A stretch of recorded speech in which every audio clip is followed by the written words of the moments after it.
కొరింథీయులకు రాసిన మొదటి పత్రిక 11వ అధ్యాయం 17వ వచనం నుంచి చదువుకో. మీకు ఈ ఆజ్ఞనిచ్చుచు మిమ్మును మెచ్చుకొనను, మీరు కూడి వచ్చుట ఎక్కువ కీడుకే గాని మేలుకు కాదట. అందరూ కూడుకుని వచ్చి బలలో పాలు పొందుతుంటే ఈ సందర్భాన్ని జ్ఞాపం చేసి ఏం చెప్తున్నాడంటే, మీరు ఇలా వచ్చారని మీ విషయంలో నేను మెచ్చుకుంటాను అనుకుంటున్నారేమో. నేను మెచ్చుకోను. దాన్ని నెక్స్ట్ ఈ వాక్యం ఎత్తి మాట్లాడాడు, నేను ప్రభు వలన పొందిన దాన్ని నేను మీకు ఇచ్చాను. అపోస్తలుల కార్యాలు 2వ అధ్యాయం 46. మరియు వారు ఏక మనస్కులై ప్రతి దినము దేవాలయంలో తప్పక కూడుకొనుచు ఇంటింట రొట్టె విరుచుచు దేవుని స్తుతించుచు ప్రజలందరి వలన. కూడుకోవడం మంచిదా చెడ్డదా? ప్రతిరోజు కూడుకోవడం ఇంకా మంచిదా ఇంకా చెడ్డదా? ఇంకా మంచిది. కానీ ఇక్కడ ఏమన్నాడు, ఎక్కువ మేలుకు కాదు కానీ ఎక్కువ కీడుకేనంట. ఇదేంటి, అందరూ సంతోషంగా ఇక్కడ ఆనందంతో బల్ల తీసుకుంటున్నారు, దేవుని సన్నిధిలో పాలు పొందుతున్నారు. అక్కడ చూడండి, వారు ఏక మనస్కులై ప్రతి దినము దేవాలయంలో ఇంటింట కూడుకొనుచు రొట్టె విరుచుచు దేవుణ్ణి స్తుతిస్తున్నారు. అనుదినము వచ్చేవారిని ప్రేమతో చేర్చుకుంటున్నారు. ఎంత బాగుంది కదా ఇది. కానీ అపోస్తలుడైన పౌలు దీన్ని ఎలా మాట్లాడారంటే చూడండి, ఈ ఆజ్ఞను మీకు ఇచ్చి నేను మిమ్మల్ని మెచ్చుకుంటున్నాను అనుకుంటున్నారేమో, కానీ మెచ్చుకోను నేను. ఎందుకు మెచ్చుకోడట? మీరు ఎక్కువ కూడి వచ్చేది కీడికే కానీ మేలుకు కాదన్నాడు. ఇక్కడ ఏం జరగాలి, ఏం జరుగుతుంది? ఆ పదాన్ని ఎత్తి మాట్లాడుతున్నాడు. ఇప్పుడు ఎత్తి మాట్లాడుతున్నప్పుడు ఆ పరిస్థితిని ఏం చేయాలి? సరి చేసుకోవాలి. వాక్యం ఏదైనా మాట్లాడుతున్నాడంటే సరి చేసుకోమనే. నీకు అనుకూలమైతే రా, అనుకూలం లేకపోతే ఎప్పుడు అనుకూలం అవుతుందో అప్పుడు రా అని చెప్పడానికి కాదు. దేవుని మాట ఆజ్ఞ అంటే ఏంటి? నువ్వు చెయ్యాల్సిందే. ఇప్పుడు హాస్పిటల్కి వెళ్ళామనుకోండి, డాక్టర్ ట్యాబ్లెట్లు రాస్తాడు. డాక్టర్ రాసి, అమ్మ నీకు అనుకూలం ఉంటేనే కొనుక్కో అమ్మ, ఎక్కువ ఖరీదు ఉంటే డబ్బులు లేకపోతే కొనుక్కోద్దు అంటాడా? నీ దగ్గర డబ్బులు ఉన్నాయా లేవో పక్కన పెట్టి ఇది అంటాడు అంతే. ఏమండి, శరీరం విషయంలో ఆయన ఖండితంగా ఆజ్ఞాపిస్తున్నాడు, అది నువ్వు ఖండితంగా చేస్తున్నావు. మరి ఆత్మ విషయంలో దేవుడు ఖండితంగా చెప్తున్నాడు, దాన్ని ఖండితంగా తీసుకుంటున్నావా? ట్యాబ్లెట్లు అయితే 10 రాస్తే 10 తెచ్చేస్తాం. ఆయింట్మెంట్ ఒక్కొక్కసారి ఇంతే ఉంటుంది. ఆయింట్మెంట్ ఇంత ఉన్న ఆయింట్మెంట్ 50 రూపాయలు అయితే ఇంత ఆయింట్మెంట్ 1000 రూపాయలు ఉంటుంది. అయినా ఏం చేస్తాం? అక్కడ క్వశ్చన్ వెయ్యు, అక్కడ అవ్వదని చెప్పవు. పోనీ నీ దగ్గర డబ్బులను కొంటావా? ఏదో విన్నాను, ఒక ఇంజెక్షన్ అంటే 30,000 రూపాయలు అంట ఒక్క ఇంజెక్షన్. అమ్మ అది చెయ్యాలి అన్నారనుకో, ఏం చేస్తారు చెప్పండి? మీరు ఎందుకు చేస్తారో? మీరు బతకాలి. మీరు ఇక్కడ బతకాలా? అసలు బతుకుతూనే ఉండాలా? ఇక్కడ బతుకుతే సరిపోద్దా? ఎక్కడ బ్రతకాలి మీరు? లేదా మనం ఎక్కడ బతకాలి చెప్పండి? అసలైన బతుకు అక్కడ కోసమే కదా బైబిల్ పట్టుకుంది. ఎందుకంటే ఆ జీవితం కోసమే. అన్నీ విడిచిపెట్టి అలంకరణ అంతా పక్కన పెట్టి మనం సమర్పించుకుని ప్రభు దగ్గర సాగిలపడింది. ఎందుకంటే ఇది తుచ్చమైన రాజ్యం, క్షణంలో మాయమైపోయే రాజ్యం, స్థిరమైన రాజ్యం మనకి పరలోకంలో ఉంది. దాన్ని స్వతంత్రించుకోవడానికే కదా. హల్లెలూయా. ఇప్పుడు నేను మాట్లాడుతాను, లయమైపోయే దాని గురించి ఎక్కువ ఖర్చు పెడదామా, స్థిరంగా ఉండే దాని గురించి ఎక్కువ ఖర్చు పెడదామా? మీకు ఇంకా ఇలా ఎగ్జాంపుల్ ఇస్తాను. ఇంట్లో పని మనిషి కోసం ఎక్కువ ఖర్చు పెడతారా? మీ ఇంట్లో మీ కుమారుడు కోసం ఎక్కువ ఖర్చు పెడతారా? ఎందుకని అలాగా? ఇప్పుడు ఈ శరీరం మనకి పని మనిషి లాంటిది, ఆత్మ మనకి వారసుడు. అసలు మనం కనిపెట్టాల్సింది, గుర్తించాల్సింది, గమనించుకోవాల్సింది ఎవరిని? ఆత్మని. ఇప్పుడు ఈ శరీరం మనకి పని మనిషి. చెప్పండి అండి, ఇప్పుడు దీనికోసం ఎక్కువ ఖర్చు పెట్టాలా, ఆత్మ కోసం ఎక్కువ ఖర్చు పెట్టాలా? మీ పిల్లల కోసం ఖర్చు పెడతారా, పక్కింటి పిల్లల కోసం ఖర్చు పెడతారా? ఒకవేళ పక్కింటి పిల్లల కోసం ఖర్చు పెడితే వారితో నీకు అక్కడ సంబంధం ఉన్నట్టు, అంతేనండి? అంతే కదా. అంటూ ఇప్పుడు శరీరం కోసం ఎక్కువ ఖర్చు పెడుతున్నావంటే నువ్వు లోకంతో నువ్వు అక్రమ సంబంధం కలిగి ఉన్నట్టు. నీ పిల్లలకి పెట్టకుండా పక్కింటి పిల్లలకి పెడుతున్నావంటే దాని అర్థం ఏంటి? నీ శరీరం స్థిరంగా ఉంటుందా, నీ ఆత్మ స్థిరంగా ఉంటుందా? ఆలోచించి చెప్పండి. ఆత్మ స్థిరంగా ఉంటుంది. ఇప్పుడు నువ్వు స్థిరంగా ఉండే దానికోసం ఖర్చు పెట్టాలా, లయమైపోయే దానికోసం ఖర్చు పెట్టాలా? విచిత్రం చెప్పనా?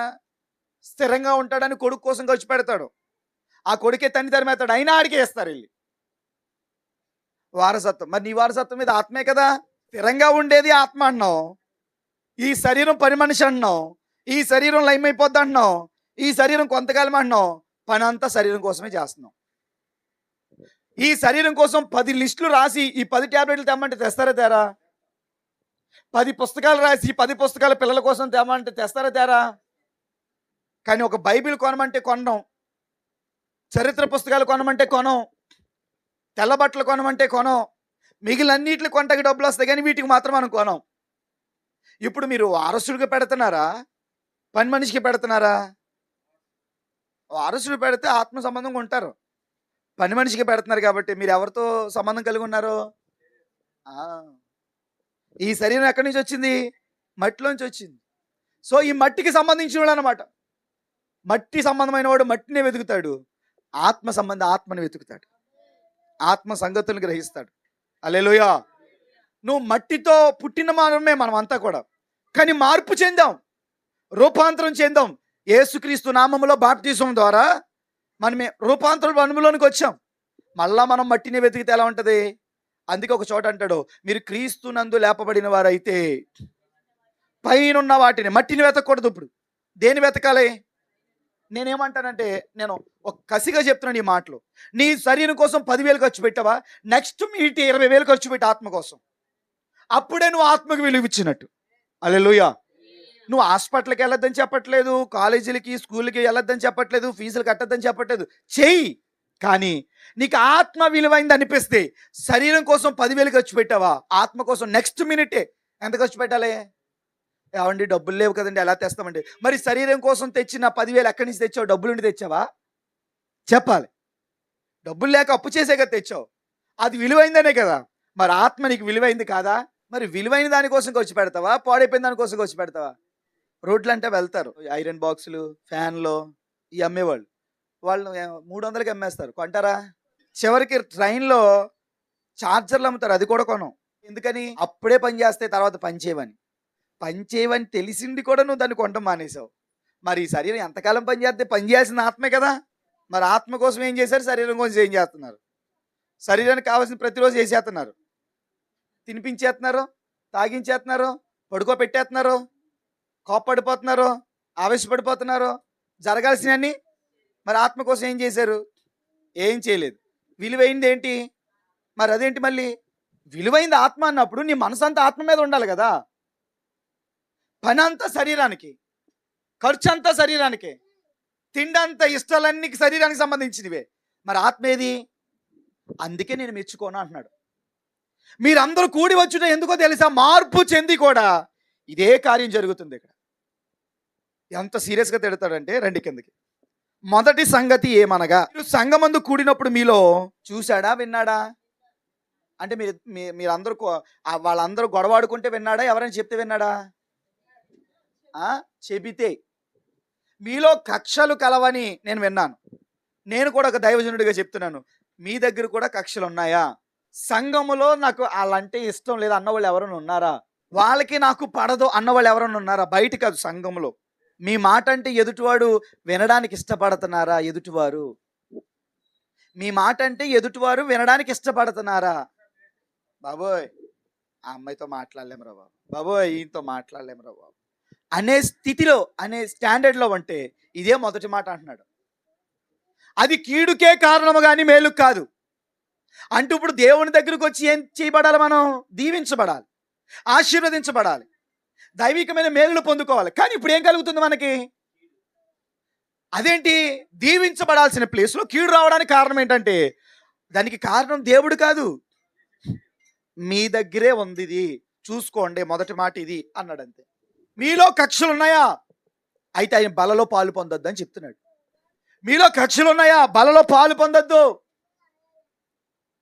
ఒకవేళ బల్ల తీసుకోకపోతే నాకు పరలోకం ఉండదు కదండి. ఆయన బలలో నేను పాలు పొందకపోతే ఆయనతో నేను పాలు భాగస్తుని అవ్వలేను కదండి.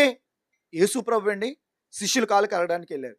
పేతురు అన్నాడు, అయ్యో ప్రభా, నువ్వు నా కాలు కడిగేస్తావా? అసలు ఎప్పటికే జరగని పని అది, వద్దు కడగద్దంటే, నేను గనక నీ కాళ్ళు కడగకపోతే నీకు నాకు పాలు ఉండదు అన్నాడు. అంతే. అయితే మొత్తం కడిగే ప్రభా అన్నాడు. అంతే. మళ్ళీ స్నానం చేసినోడు కాళ్ళు తప్ప మరి దేనికి కడుక్కోక్కర్లేదు అని చెప్పాడు అనమాట. కాళ్ళు కడగకపోతే ఏముండదు అంటే, ఇప్పుడు మనం క్రీస్తులో భాగస్తులుగా అవ్వాలన్నా, క్రీస్తు పరలోక రాజ్యముతో చేరి ఆయన కుడి పార్శ్వమున కూర్చుని ఆయన సింహాసనం మీద మనం ఆసీనం అవ్వాలంటే ఏం తీసుకోవాలి? ఖచ్చితంగా బల్ల తీసుకోవాలి. చెప్పండి, ఏం తీసుకోవాలి? ఇప్పుడు ఏది ఇంపార్టెంట్? నీ కక్షలు ఇంపార్టెంటా, బల్ల ఇంపార్టెంటా? ఇప్పుడు ఏది వదిలేద్దాం? కక్షలు వదిలేద్దామా, బల్లే వదిలేద్దామా? కొంతమంది నేను సిద్ధపడలేదు, నాకు బల్లొద్దని బల్లు వదిలేస్తారు. నువ్వు ఒక మనిషివి, ఆఫ్టర్ ఆల్ ఒక మనిషివి. ఇంతలో కనబడి అంతలో మాయమైపోయి ఆవిరి వంటి జీవితం. అలాంటి జీవితంలో వచ్చే కోపం, ఆ కక్షను బట్టి నిత్య రాజ్యమును ఇవ్వడానికి మన కొరకు తన ప్రాణాన్ని అర్పించి మన దగ్గరికి తీసుకొచ్చిన ఆ బల్లను పోగొడతావా? ఆ బల్లను పోగొట్టుకుంటావా? చాలా మంది డ్యూటీలకు వెళ్ళిపోయారు ఈ ఆదివారం కూడా. చాలా మంది ఇళ్ళ దగ్గరే ఉండిపోయారు. చాలా మంది హెల్త్ బాగోలేదని ఉండిపోయారు. ఛార్జీకి డబ్బులు లేవని ఉండిపోయారు. ఎవరో వచ్చారని ఉండిపోయారు. వంటలు చేయడానికి ఉండిపోయారు. అసలు బల్ల అంటే ఏంటనుకున్నావు నువ్వు? నీలోనికి నిత్య జీవం ప్రవహించే ఒక సాఫ్ట్వేర్ ఏదైనా ఉందంటే అది అదే. దాని ద్వారా తప్ప ఆ పరలోకపు అనే సాఫ్ట్వేర్ ఓపెన్ అవ్వదు. ఆ ప్రోగ్రామ్ ఓపెన్ అవ్వదు.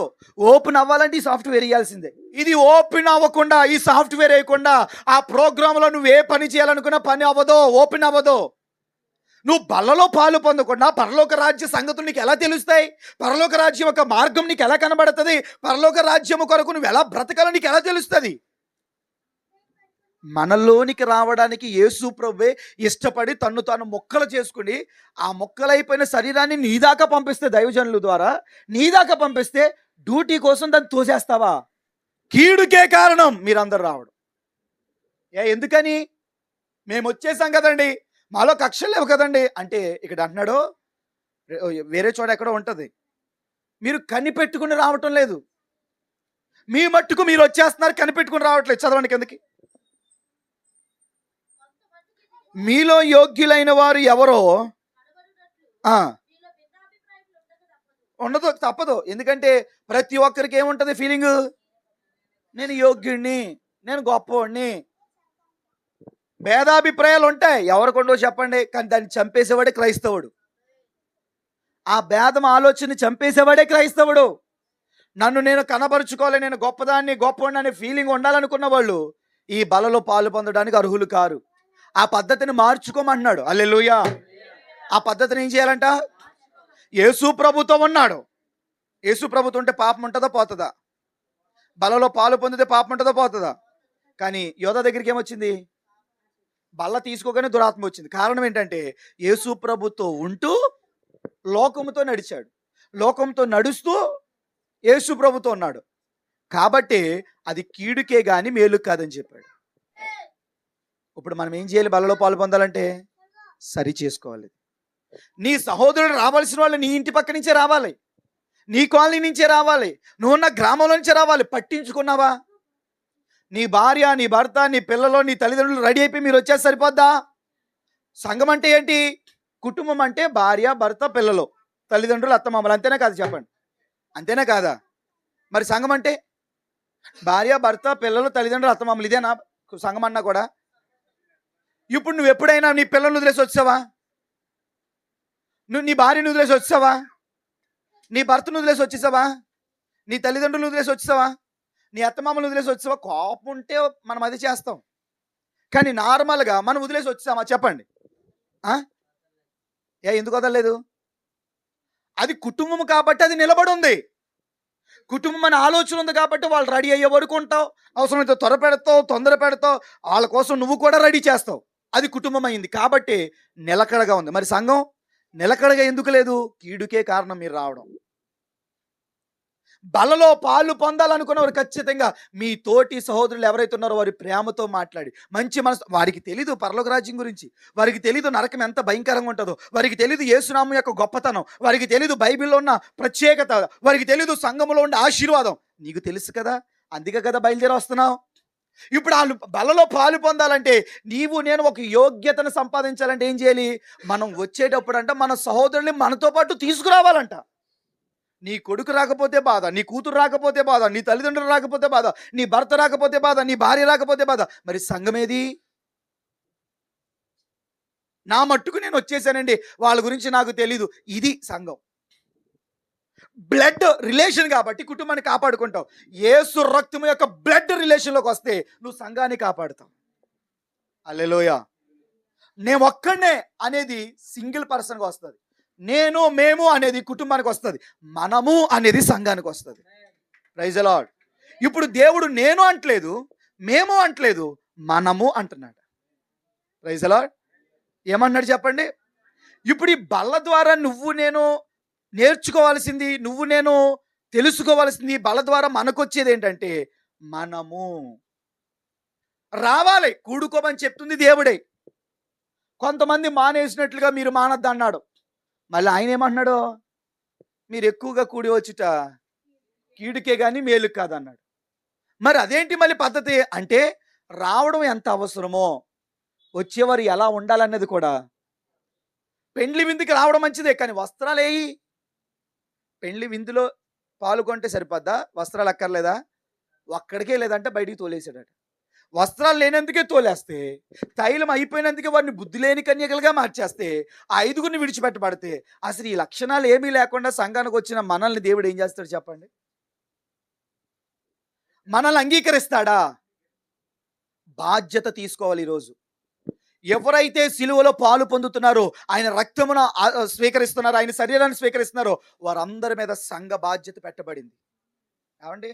భార్య ఎవరండి? ఎక్కడో పుట్టింది, తనకు నచ్చినవే చేస్తుంది. అలా అని భర్త వదిలేస్తాడు భార్యని? ఎంత భుజాల మీద వేసుకుంటాడో.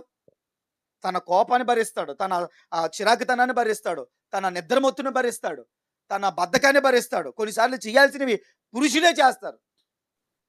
అంటే అంత ఓపిక స్త్రీకి ఉంది, పిల్లల్ని కానీ అంత ఓపిక, భార్యని భరించే అంత ఓపిక భర్తకు ఉంది. మరి సంఘాన్ని భరించే యోధులేరి, సంఘాన్ని భరించే నాదులేరి, సంఘాన్ని భరించే నమ్మకస్తులేరి, సంఘాన్ని మోసే యోధులేరి.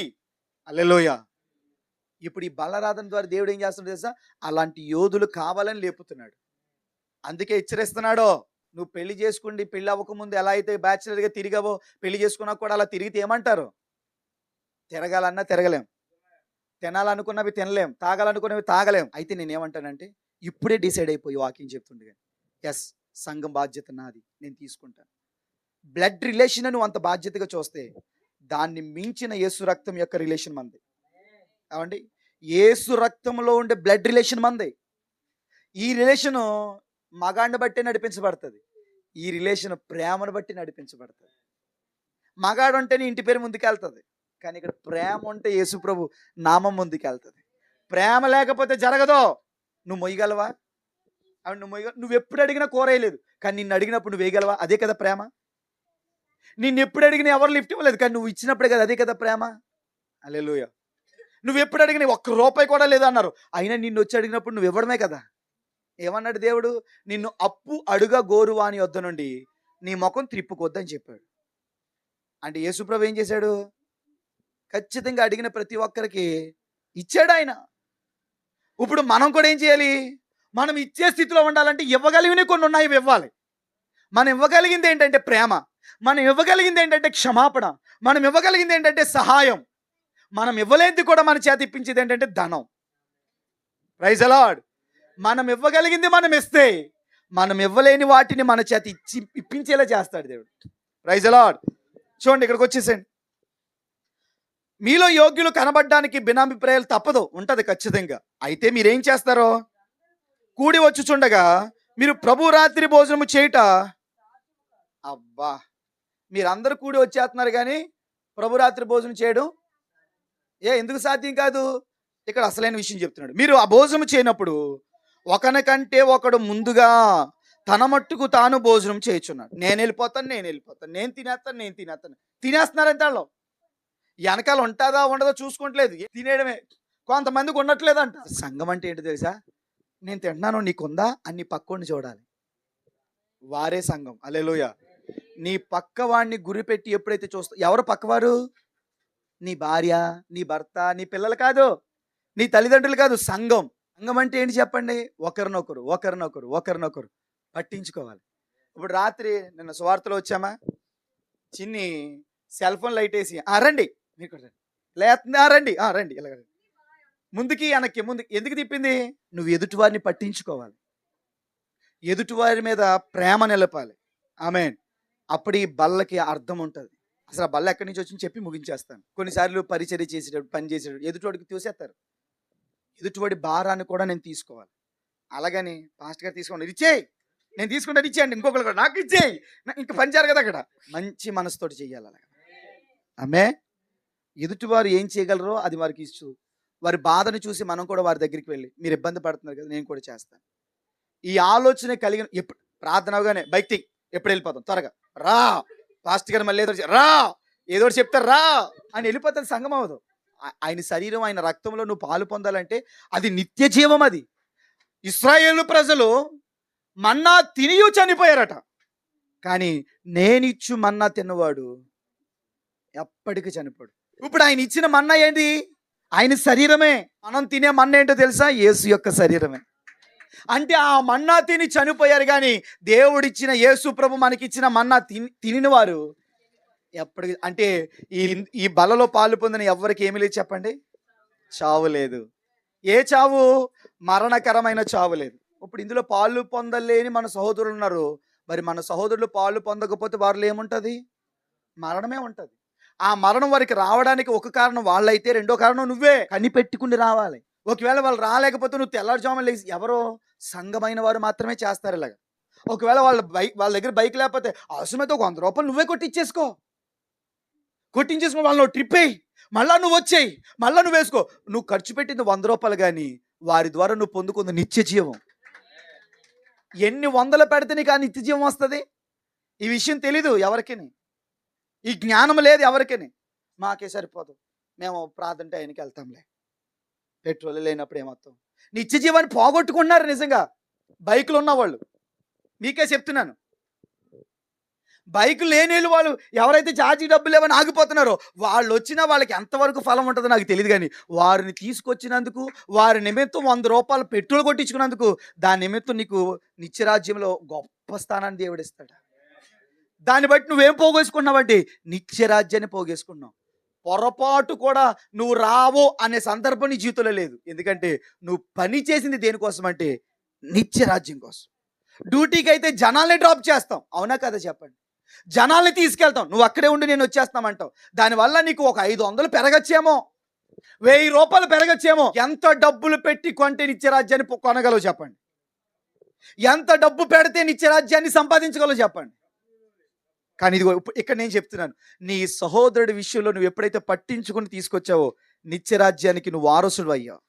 నిత్యరాజ్యాన్ని నువ్వు సంపాదించుకుంటున్నావు. అవసరమైతే ఉంటే ఒక 10 రూపాయలు, 20 రూపాయలు, 50 రూపాయలు నీ డబ్బులు పెట్టి ఛార్జీ పెట్టి తీసుకురా. అవసరమైతే వాళ్ళు ఎలా వచ్చారో నాకు తెలియదు, కానీ వారిని తీసుకొచ్చినందుకు నీవు మాత్రం నిత్య జీవానికి వారసురాలు అవుతావు. ఖచ్చితంగా హక్కుదారుడు అవుతావు నువ్వు.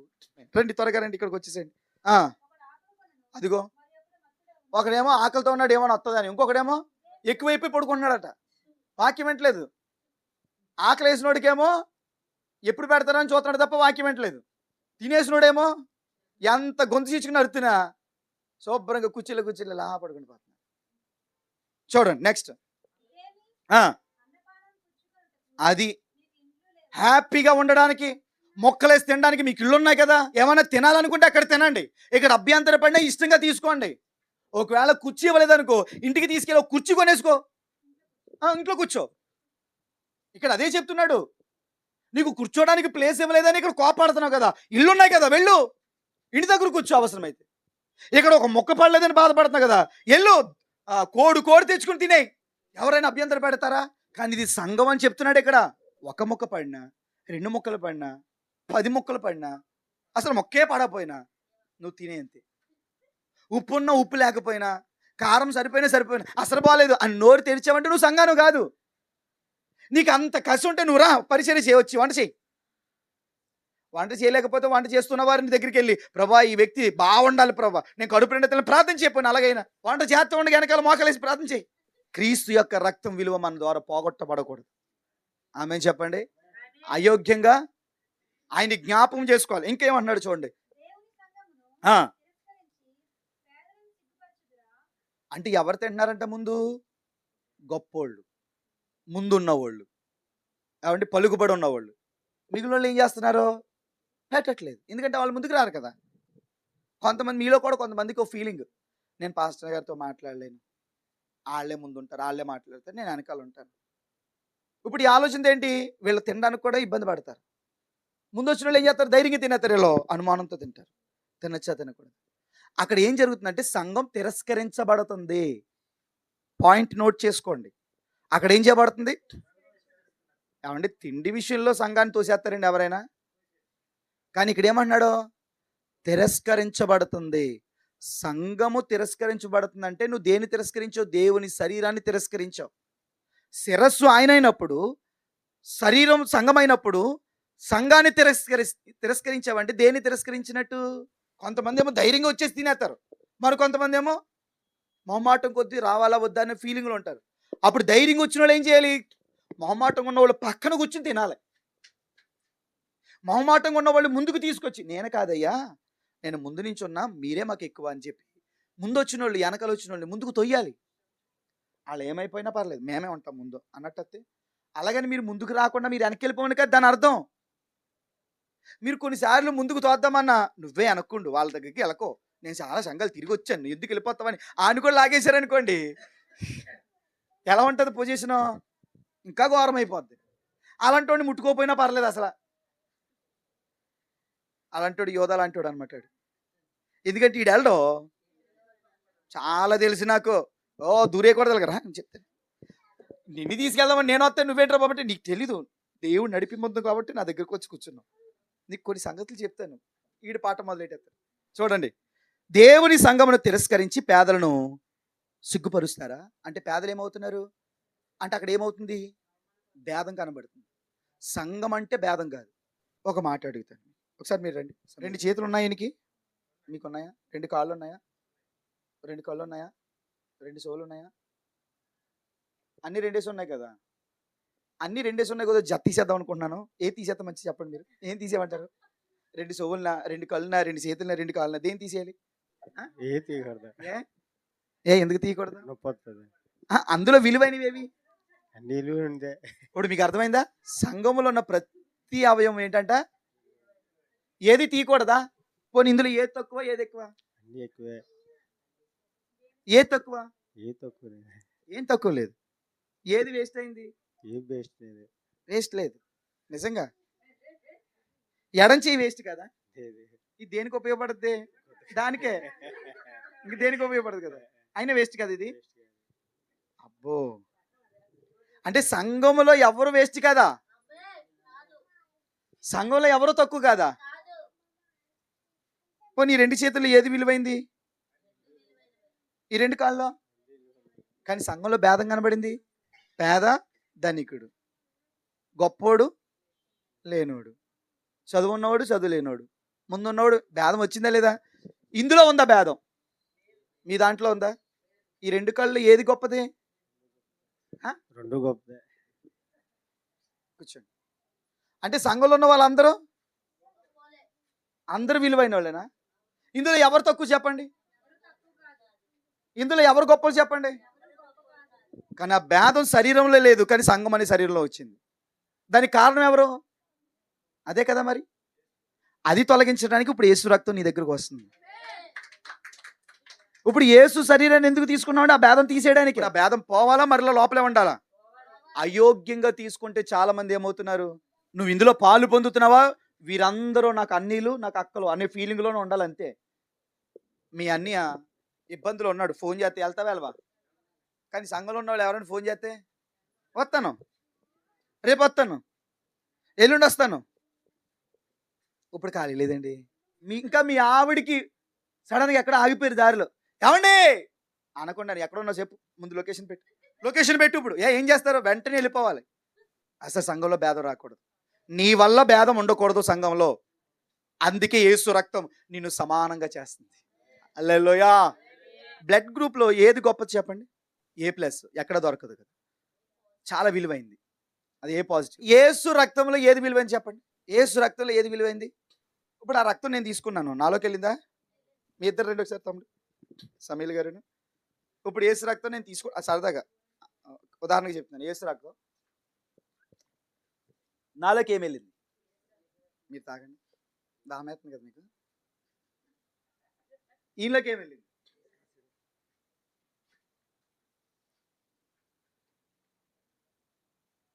ఈయనేం తాగారు? ఈయనలోకి ఏమి వెళ్ళింది? ఇప్పుడు చెప్పండి, ఏ బ్లడ్ గ్రూప్ గొప్పది ఇందులో? యేసు రక్తం గొప్పది. యేసు రక్తం ఎవరిలోకి వెళ్తే,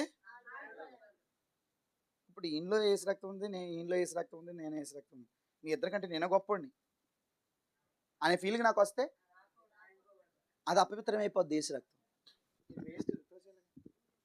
బెస్ట్ ఫ్రెండ్స్ ఏంటి, ప్రాణ స్నేహితులు. అంటే అందులో ఏముంది? ఆ యేసు రక్తాన్ని ఏం చేసాం? యేసు రక్తాన్ని తోసేసి యేసు రక్తంతో ఉన్నాం. భేదం వచ్చిందా లేదా? ఎంతమంది సంఘంలో రాజకీయం లేదండి? ఇన్ని సంఘాల్లో రాజకీయం లేదు. సంఘం అందరితో మాట్లాడగలుగుతున్నావు అసలు? ఎక్కడికి మీటింగ్కి వెళ్ళినా స్వార్థకి వెళ్ళినా వీళ్ళిద్దరే కూర్చుంటారు. మన ముగ్గురం ఒకటి. ఏంటిది? కూర్చోండి. ఇప్పుడు ఈయనలో యేసు రక్తం, ఈయనలో యేసు రక్తం, ఆయనలో యేసు రక్తం, ఆయనలో యేసు రక్తం ఉంది. వాళ్ళిద్దరిని సపరేట్ చేసి మా ముగ్గురు మాట్లాడుతున్నాం. నా ఫోన్ కాల్ కూడా ఈయనకే వెళ్తాయి, లేకపోతే ఆయనకే వెళ్తాయి ఫోన్ కాల్స్. మిగిలిన వాళ్ళకి ఎందుకు వెళ్ళవు? యేసు రక్తం ఈయననే కలిపిందా? ఈ యేసు రక్తం కలపలేదా? అమ్మ అర్థమవుతుందా మీకు? ఇప్పుడు అసలైన మాట కొత్తాను. రండి త్వరగా చదవండి. అదిగో నేను మెచ్చుకోను. ఎందుకంటే మీరు పాలు పొందుతున్నది ఎందులో తెలుసా? నేను మీకు అప్పగించిన దానిని. ఈ బల్ల దేవుని శరీరం అపోసిన పౌలు దగ్గరికి వచ్చిందంట. మళ్ళీ రండి మీ ఇద్దరు. ఇప్పుడు చూడండి, ఇది ఎవరి వల్ల పొందారు? యేసుక్రీస్తు ద్వారా అపోస్తలులు పొందుకున్నాడు. నేను మీకు ఏదైతే అప్పగిస్తున్నానో అది ప్రభు వల్ల పొందాను. ఇది నా దాకా వచ్చి ఎక్కడికి వెళ్ళింది? మీకు ఇచ్చాను. పట్టుకోండి ఇలాగ. ఇప్పుడు ఈయన ఎవరి ద్వారా పొందుకున్నాడు? దైవజనుడి ద్వారా పొందుకున్నా. ఎవరిది పొందుకున్నాడు? ప్రభు శరీరాన్ని ఈయన పొందుకుని ఎవరికి ఇస్తున్నారు? మరొకరికి ఇస్తున్నారు. ఎప్పుడైతే మరొకరికి ఇస్తున్నారు, ఇప్పుడు ఈయన ఎక్కడ పొందుకున్నారు? ఇప్పుడు నేను ఇచ్చినప్పుడు యేసు శరీరమా? ఈయన దగ్గర ఏముంది? ఇలాగే పెట్టండి. ఇప్పుడు నా దగ్గర యేసు శరీరం ఉందా? ఇక్కడ లేదా? నేను ఏ శరీరాన్ని అయితే పంచి ఇచ్చానో అదే శరీరం ఇప్పుడు ఈయన చేతిలోకి వచ్చింది. ఇప్పుడు ఈయన ఏ శరీరం అయితే దైవజనుడిగా మారి పంచి ఇచ్చారో ఇప్పుడు అదే శరీరం ఈయన చేతికి వెళ్తుంది. ఇప్పుడు ఏ శరీరాన్ని అయితే ఈయన పంచించాడో ఇప్పుడు అది ఈయన చేతికి వెళ్తుంది. అంటే బహుశా అనుకుందాం, మీరందరూ ఈ పాస్టర్ గారి సంఘం అనుకోండి. మీరంతా ఈ పాస్టర్ గారి సంఘం అనుకోండి. ఇప్పుడు ఈయన ఇచ్చే రొట్టె ఎక్కడి నుంచి వచ్చిందో తెలుసా? తండ్రి ఆజ్ఞ. అది యేసుక్రీస్తు ద్వారా ప్రారంభమై అపోస్తులుడైన పౌలు దగ్గర నుంచి, శిష్యుల దగ్గర నుంచి ఒకరి తర్వాత ఒకరు, ఒకరి తర్వాత ఒకరు, ఒకరి తర్వాత అలా చెయ్య మారుతూ అది ఇప్పుడు ఈ దైవజనుడి చేతిలోకి వచ్చింది. అంటే ఇప్పుడు ఇది ఎక్కడి నుంచి క్యారీ అవుతుంది? యేసుక్రీస్తు ప్రభు దగ్గర నుండి స్టార్ట్ అయిన శరీరం నేటికి రన్ అవుతూనే ఉంది. దీన్ని నడిపిస్తుంది ఎవరు అంటే డ్రైవర్ కాదు, డాక్టర్ కాదు, టీచర్ కాదు, బోధకుడు పరిశుద్ధాత్మ దేవుడు. ఆయన నడిపించున్న శరీరం ఇప్పుడు ఎవరి దాకా వచ్చింది? ఇప్పుడు ఇది మీ చేతికి ఇవ్వబడుతుంది. ఇప్పుడు మీరు ఎందులో పాలు పొందుతున్నారు? యేసుక్రీస్తు ద్వారా ఏదైతే అప్పగించబడిన పరిచర్య ఉందో ఆ పరిచర్యలో నేరుగా మీరు దీని ద్వారా పాలు పొందుతున్నారు. అంటే ఇప్పుడు యేసు శరీరం ఈయనకి ఎలా వచ్చింది? అదిగో ప్రభు ద్వారా. అంటే ఎక్కడ నియమం ఇది? అందుకే పురాతన మార్గములను మీరు వెతకండి, మీరు త్రోసివేయకూడదు, అందులో నడవాలి. అంటే ఇప్పుడు ఈ బల్ల ఆరాధన అనే దాంట్లో క్రమంలో ఎవరైతే కట్టబడతారో వారు ఆదిమ సంఘము నుండి వచ్చిన క్రమాన్ని ఒప్పుకున్న వారు అవుతారు, దాన్ని అంగీకరించిన వారు అవుతారు. అలా అంగీకరించి విశ్వాసం ఉంచి దీన్ని ఈయన కృతజ్ఞతాస్తుతులు చెల్లించి విరిచి ఇచ్చినప్పుడు దాన్ని ప్రేమపూర్వకంగా ఎప్పుడైతే తీసుకుంటారో అప్పుడు జీవం మీలోకి ప్రవహిస్తుంది. Praise the lord. రెండు చేతుల పైకెత్తి హల్లెలూయా. అంటే ఈయన చేతిలో ఉన్న శరీరం ఈయన చేతిలో ఉంది, ఈయన చేతిలో ఉన్న శరీరం ఈయన చేతిలో ఉంది, ఈయన చేతిలో ఉన్న శరీరం ముందు నా చేతిలో ఉంది. ఇప్పుడు నా చేతిలో ఉన్న శరీరం ఎవరిదంటే ప్రభుది. ఇది మొక్కలవి నీకు ఇవ్వబడేది ఎందుకంటే ఆయన శరీరంలోనికి నువ్వు కూడా మలచబడతా. కూర్చోండి. హల్లెలూయా, హల్లెలూయా. అంటే ఆయన బలలో మనం పాలు పొందే సందర్భం ఎలా ఉందంటే అది దైవజనుల ద్వారా ఒకరి తర్వాత ఒకరు క్యారీ చేయబడుతూ వచ్చింది. దాన్ని నిర్లక్ష్యంగా కానీ అలక్ష్యంగా కానీ చూడడానికి వీల్లేదు. అది తీసుకున్నప్పుడు వారు ఏ క్రమాన్ని అయితే అనుసరించారో అదే క్రమం సెకండ్ వచ్చిన వారు కూడా అదే అనుసరించాలి, అదే క్రమం తర్వాత వచ్చిన వారు కూడా అదే అనుసరించాలి, అదే క్రమం తర్వాత వచ్చిన వారు కూడా అదే అనుసరించాలి. ఎలా పడితే అలా వచ్చి తీసుకునేది కాదు బల్లంటే. ఆమేన్. అలాంటి క్రమములోనికి మనం ఎప్పుడైతే వస్తామో, అలాంటి క్రమమైన పరిచర్యలో మనం ఎప్పుడైతే ఒప్పుకుంటామో అప్పుడు జీవం మనలో ప్రవహించడం ప్రారంభం. అంటే మన జీవం మనలోని ప్రవహించడానికి కారణం ఎవరంటే మనమే, మనం దానికి ఒబే అయినప్పుడు. ఆమేన్. అందుకే అంటాడు చూడండి ఇక్కడ, నేను మీకు అప్పగించిన దానిని ప్రభు వలన పొందాను. అంటే ఇప్పుడు మనం తీసుకుంటున్న శరీరం పౌలు విరిచింది అది. అంటే పౌలు పరిచర్య చేసిన పరిచర్యలో మనం ఉన్నట్టు, శిష్యులు చేసిన పరిచర్యలో తోమా ఇండియాకు వచ్చాడన్నందుకే మనం ఇంత సంబరపడిపోతున్నాం. కానీ నేరుగా వారు ఏ శరీరాన్ని విరిచారో, ఏ శరీరంలో పాలు పొందారో, ఇప్పుడు అదే శరీరం నేరుగా మనం పాలు పొందబోతున్నాం. అందరికి ఒకటే డైనింగ్ హాల్. ఆమేన్. మనం అందరం ఒక్కరినే పూజిస్తున్నాం, అదే యేసు ప్రభుని. మరి ఒక్కరినే పూజించినప్పుడు ఆ ఒక్కరి కోసమే ఆలోచిస్తే ఎందుకు ఇన్ని భేదాలు ఉంటాయి? అతనిలో యేసయ్య ఉన్నాడని తెలిస్తే యేసయ్యని కాపాడతామా, అతన్ని కాపాడుకుంటామా? అంతే. యేసయ్యని కాపాడాలనుకుంటే అతడు ఏం చేసినా భరిస్తాను. చిన్న విభేదం కూడా సంఘం విషయంలో రాకూడదు నీకు. అది బంధువులైనా, స్నేహితులైనా, కుటుంబమైన ఎవరైనా. కుటుంబాన్ని కూడా నువ్వు సంఘానికి వచ్చేసరికి ఎలా చూడాలి? సంఘం అంతే. యేసు రక్తం మా మీద ఉంది, మాలో ప్రవహించేది యేసు రక్తం. ఇప్పుడు ఆ బలంలోనికి మనం ప్రవేశించబోతున్నాం. దేవుని బిడ్డలారా, కక్షలు ఉన్నాయా? వదిలేయండి, ఇప్పుడే మానేయండి. ఎవరి మీద కోపడ్డావా? క్షమాపణ అడగండి. బలిపీఠం దగ్గర అర్పణ అర్పించినప్పుడల్లా ఎదుటివాడి మీద ద్వేషం ఉందని నీకు తెలిస్తే ఏం చేయాలి? వాటిని ఒప్పుకోవాలి. ఆ కోపం, ఆ ద్వేషాలు విడిచిపెట్టినప్పుడు మాత్రం ఇది ఖచ్చితంగా పనిచేస్తుంది. కొన్నిసార్లు ఆపరేషన్ చేసేటప్పుడు బీపీ ఉందా అని అడుగుతారు, షుగర్ ఉందా అని అడుగుతారు. అది కంట్రోల్కి వచ్చే వరకు ఆపరేషన్ జరగదు. నేనేమంటానంటే, ఇవి నువ్వు కంట్రోల్ చేసుకున్నంత వరకు ఈ ఆపరేషన్ నీకు జరగదు. ఒకవేళ పొరపాటున చేసేసుకుని అది నీకు ఎఫెక్ట్ అవుతుంది. ఒకటి నీకు పనిచేయదు, రెండు నీకేమవుద్ది? ఎఫెక్ట్ అవుతుంది. ఎఫెక్ట్ అయిందంటే ఏమంటే చనిపోవడం. అందుకే చాలామంది రోగులు అయిపోయారు, మరి కొంతమంది అయితే నిద్రించారని చెప్తున్నాడు. ఎఫెక్ట్ అవ్వనివ్వకూడదు, మనలో పని చేయాలి. అది మనం తీసుకోకముందే, తీసుకున్నాక తీసుకోకముందా, ఆపరేషన్ చేయకముందా, చేసేసిన తర్వాత ఏముండాలి? BP control. బీపీ ఏమవ్వాలి? ఇది కూడా తీసుకుంటే బీపీ ఏమవ్వాలి? చేయండి. అదే చెప్తాడు, కక్షలు కంట్రోల్ చేసుకోండి, కోపావేశాలు కంట్రోల్ చేయండి. నీ పక్క వారిని ఎందుకు తీసుకురాలేకపోయిన ఒక పశ్చాత్తాపం మనలో కలగాలి. కాబట్టి మనం ఎక్కడికైనా పిక్నిక్కి ఎక్కడికైనా వెళ్ళామనుకోండి, అరే పిల్లలు అత్తే భలే ఉండరు, బాగా ఆడుకుందరు అనుకుంటాం అనుకోమా. వాటర్ ఫాల్ లాంటివి, ఆ గేమ్స్కి సంబంధించిన ఉంటే అనుకుంటాం అనుకోమా. ఇప్పుడు నీకు కూడా అనిపించాలి ఈ వాక్యం వింటుండగా, అరే నా తోటి సహోదరులు నేను ఎందుకు తీసుకురాలేదురా అని, నా సహోదరులు నేను ఎందుకు తీసుకురాలేకపోయినాను. మరి కొంతమంది ఏం చేస్తారు తెలుసా అండి, మాట్లాడడానికి నన్ను వెళ్ళి ఆడితో యుద్ధం ఆడుకుని వస్తారు. మళ్ళీ నీ మాటలు ఎదుటివాడిని కట్టం. నీ మాటలు ఏం చేస్తాయి? ఎందుకు వస్తాయి? నీ గొప్పతనం చెప్పుకుంటావు అక్కడ.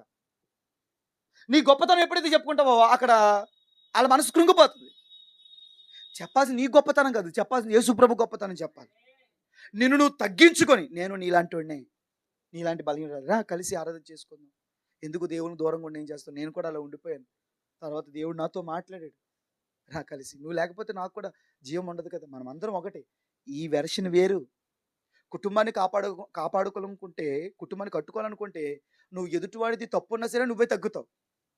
తగ్గి అమ్మతో, నాన్నతో, చెల్లితో, భార్యతో, భర్తతో, పిల్లలతో, తల్లిదండ్రులతో మాట్లాడతారా? మాట్లాడరా? మరి సంఘాన్ని కట్టుకోవాలంటే మనం తగ్గాల్సిందే. తగ్గిన వారి ద్వారానే కట్టబడుతుంది సంఘం. అలా తగ్గించుకోవడానికి మనకి నేర్పిన ఏకైక గురువు ఎవరంటే యేసుప్రభు ఒక్కడే. ఆయనకి మించిన గురువు లేడు. ఇప్పుడు ఆయన్ని వెంబడిస్తున్నాం మనం, ఆయన పోలి నడవాలంటే ఆయనే మనలోనికి వస్తున్నాడు ఆ స్వభావం మనకి ఇవ్వడానికి. తగ్గాలి, సంఘం కట్టబడాలి, సంఘం నిలబడాలి, సంఘంలో ఉన్న ప్రతి ఒక్కరు కలిసి రావాలి. స్వార్థకైనా, ఆన్లైన్కైనా, ఆరాధనకైనా, ఎక్కడికైనా కలిసి రావాలనే ధ్యేయం ఉన్నప్పుడు ఖచ్చితంగా ఏమవుతుందో తెలుసా? దేవుని రాజ్యం కట్టబడుతుంది, దేవుని రాజ్యం మహిమపరచబడుతుంది. బిజినెస్ కానీ, ఒక గేమ్లో కానీ టీం అంతా కలిసి ఎవరికి వాడే పని చేస్తే అవ్వదండి. అందరూ కలిసికట్టుగా పనిచేసినప్పుడే, అందరూ కలిసికట్టుగా ఆడినప్పుడే స్పోర్ట్స్ అయినా ఏదైనా అక్కడ విజయం సాధిస్తారు. నేను ఆడికి నాకు సంబంధం లేదు, పని అవ్వదు, కలవాల్సిందే. ఆమేన్.